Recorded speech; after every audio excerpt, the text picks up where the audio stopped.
दोस्तों आज हम बात करने वाले हैं हमारे देश की राजनीति के कॉमेडी क्लब के बारे में। हाँ, ये वही लोग हैं जिन्हें सुनकर लगता है, अरे भाई देश चलाना तुम्हारे बस की बात नहीं, तुम बस कॉमेडी कर लो।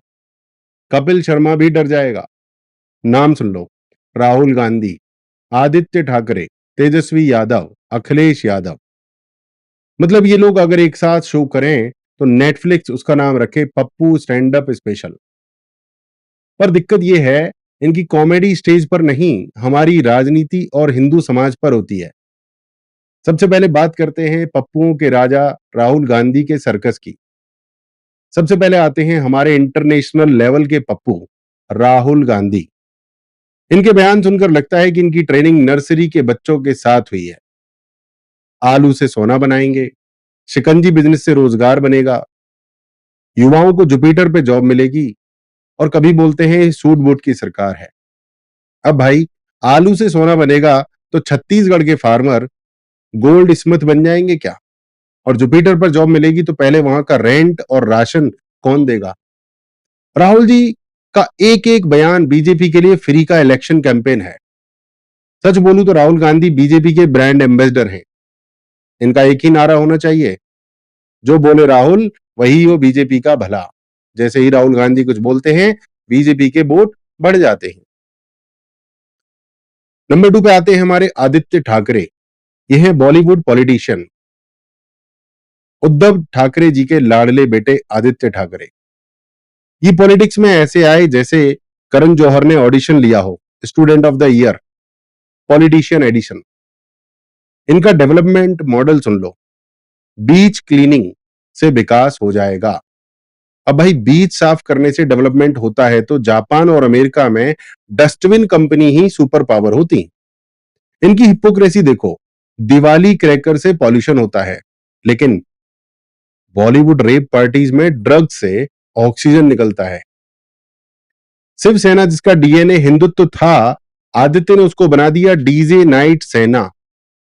और जब गणेश उत्सव आता है तो इन्हें प्रॉब्लम हो जाती है। रिजल्ट, महाराष्ट्र में पब्लिक ने क्लियर कर दिया, आदित्य तुम डीजे बनाओ, हम देशभक्ति करेंगे। इसके बाद आते हैं तेजस्वी यादव, ट्यूशन बाबू। अब बिहार के छोटे बाबू तेजस्वी यादव, भाई साहब खुद 9th क्लास में अटक गए और बोलते हैं रोज 10 लाख नौकरी दूंगा। अभी तक 10 जॉब लेटर भी नहीं दी किसी को। कभी कहते हैं बिहार को सिंगापुर बना दूंगा। अब भाई, पहले खुद पटना एयरपोर्ट का वाईफाई चलाना सीख लो, फिर सिंगापुर बना लेना। तेजस्वी जी की स्पीच में इंग्लिश ऐसी होती है कि गूगल ट्रांसलेट भी बोल देता है, भाई ये मेरी लैंग्वेज नहीं है। इनका हर स्पीच हिंदू समाज को कंफ्यूज करने और मोदी जी को टारगेट करने पे होता है। लेकिन रिजल्ट क्या है? बिहार के वोटर सुनते हैं, हंसते हैं और वोट मोदी को देते हैं। तेजस्वी जी, पहले खुद का रिज्यूमे बनाओ, फिर बिहार को जॉब लेटर दो। और इनके बाद आते हैं अखिलेश यादव, कैलकुलेटर समाजवादी। इनको कुछ लोग अकललेस भी कहते हैं। यूपी के नेताजी अखिलेश यादव, इनका कैलकुलेशन ही अलग लेवल का है। इनके कैलकुलेशन के हिसाब से हिंदू फेस्टिवल्स पॉल्यूशन प्रदूषण, और कास्ट पॉलिटिक्स डेवलपमेंट। इनका एक वायरल बयान था, राम मंदिर से रोजगार नहीं मिलेगा।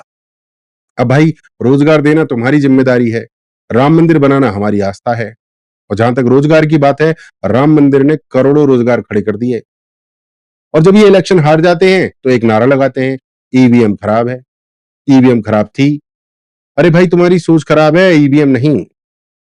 अखिलेश जी का एक ही फॉर्मूला है, वोट मुस्लिम का, फेस्टिवल हिंदू का टारगेट करो और फोटो खुद की लगाओ। तो भाइयों, कंक्लूजन ये है कि पप्पू ब्रिगेड की बर्बादी। तो दोस्तों, ये जो पप्पू ब्रिगेड है ना, राहुल, आदित्य, तेजस्वी, अखिलेश, इनका फॉर्मूला सिंपल है, मोदी को गाली दो, हिंदूज को टारगेट करो, और समझो कि कुर्सी आ जाएगी। लेकिन असलियत में ऐसा होता नहीं है, कुर्सी इनके हाथ से निकल जाती है। ये जितना ज्यादा रायता फैलाते हैं हिंदुओं के खिलाफ, मोदी के खिलाफ, उतना ज्यादा हिंदू समझदार हो जाता है, उतना ज्यादा वोट मोदी को मिलता है, लोग और ज्यादा जागरूक हो जाते हैं।